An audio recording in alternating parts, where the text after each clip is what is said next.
Sanibonani emakhaya. Igama lami ngubasebenzile Khawula. I'm a beneficiary of Vula Fund Economic Development. Mina ngisuka ka Ward 33 enkulu ezingolweni endaweni yaka esisigodi senkulu ezingoleni Ward 33 ukhansela uNyawose. Ngahlomula la kuVula Fund siyabokuqala nje kuVula Fund ufika sathola. So into engangizibhalile ngayithola and izingenze ngaqhubekela phambili kuningi sengiachievile nje njengoba ngithole uVula Fund.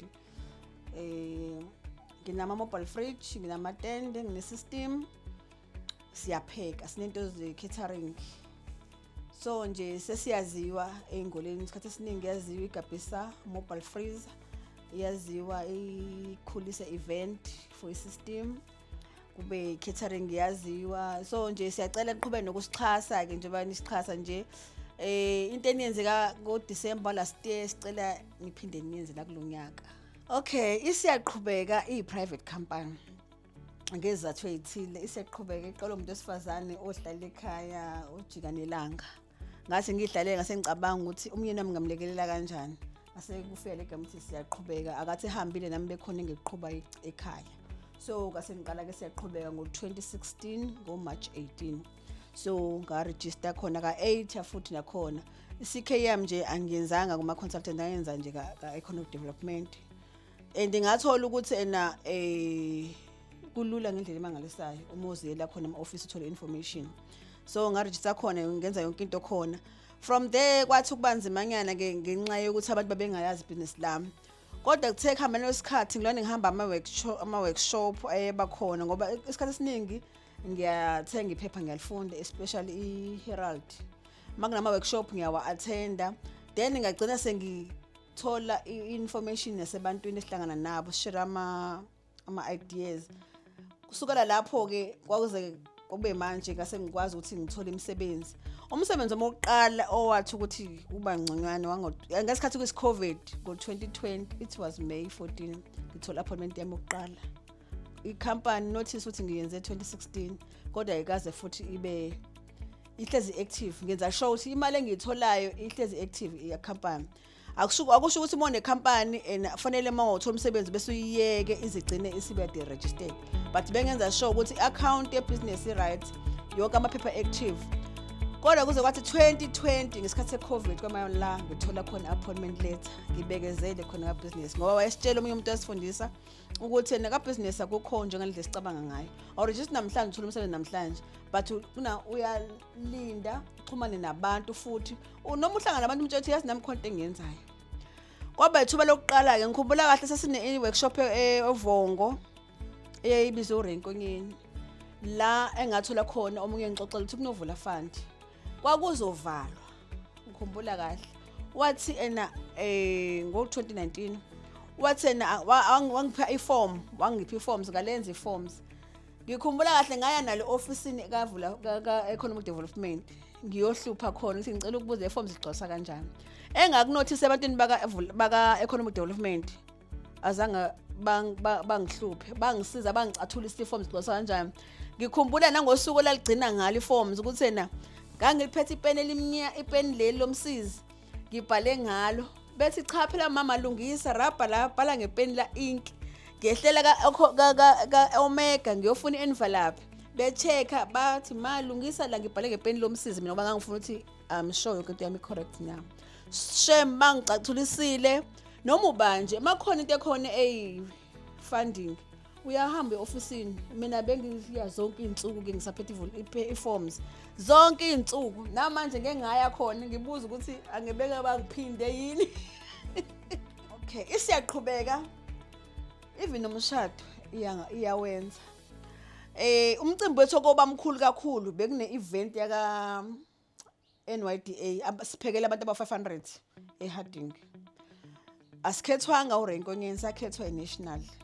Babephuma eMaritzburg ba-checka uCSD ubaleke kakhulu ebusinessini ngoba yonke imisebenzi especially imisebenzi ye-supply uyithola through Maritzburg.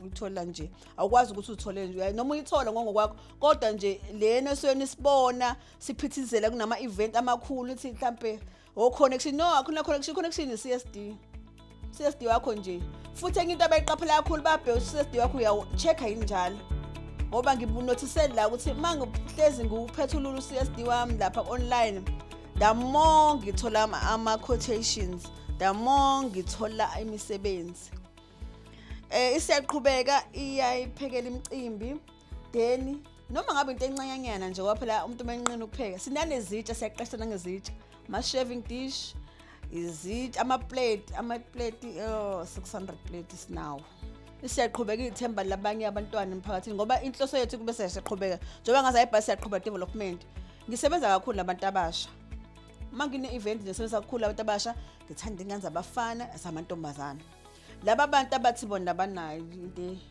ngithanda labo bantu abantu abo angisebenze nabo ngithanda umuntu ngimbone into something kusasa so isiyaqhubeka njengoba ngayiqamba athi siyaqhubeka asimanga ngiyafisa ukuthi ngelikile ngisaqhubeka nabantu nje ebafundisile njengohlamba abantu ngibenzele ama license mhlamba abafana uthothi kunezimoto ezibathi siyaqhubeka driver abafana abakhulu siyaqhubeka mhlamba noma seyekile usiyaqhubeka kodwa benento athi nginalokho engakuthola ku siyaqhubeka makuyintombazane mhlawumbe nginayo computer ngafundisa siyaqhubeka nothi uthi izoba siza mina kuphela ngifisa isize nje even ewadini yami ibese iphumele kina ngaphandle okay siyalidinga kakhulu uxhaso nginentombazane encane ena 14 years ya 2011 she is modeling umntana wami uyathanda kakhulu modeling wayezihambela nje edrobheni wakhethwa enye intombazane yathi no wena ngiyakuthanda ukuthi model it was 2023 or 2022 it was 2022 ngoba uqala umodel 2023 wamkhetha lo mntwana wamkhetha umntanami yena sese USA manje ulondiwe emqadi umntanami wenze wakhanya wamthatha umntanami wamfaka emodeling umntanami uqala umodel eHarding eTown Hall edrobheni eqala the first kwaku September wamodela umntanami waphuma lapho top 5 then wasuka lapho wahamba umodela kuSokhulu modeling wafika wamodela eThusong wahamba nawo ama Crown of 5 kuSokhulu then uthe mayisuka lapho